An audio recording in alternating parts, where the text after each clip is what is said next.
जब सटो ही छौड़ी जब सटो ही छौड़ी देखे न देही सीन है के साथ होबो हमरा तोर लिख हो भेल पीन है के साथ होबो हमरा तोर लिख हो भेल पीन है के साथ होबो हमरा कहरिए के छोड़ देही छौड़ी गरम मशीन है गे सक होबो हमरा तोर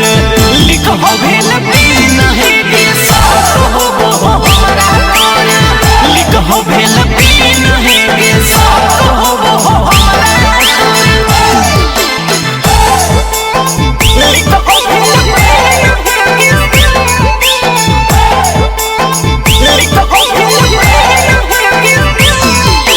चढ़ली जवानिया के बिगड़ल हो नकाशा खोले नहीं देही छौड़ी ऊपर वाला बकसा ऊपर वाला बकसा चढ़ली जवानिया के बिगड़ल हो नकाशा खोले नहीं देही छौड़ी ऊपर वाला बकसा ऐसे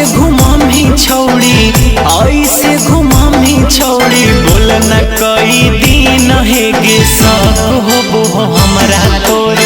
लिख हो भेल पीन है गे सक होबो हमरा तोर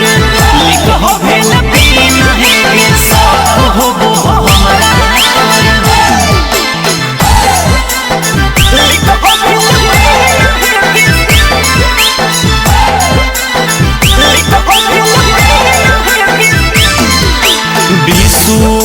कांत से छौड़ी इतना शरमाही दोसरा के धन कैसे लूट खाही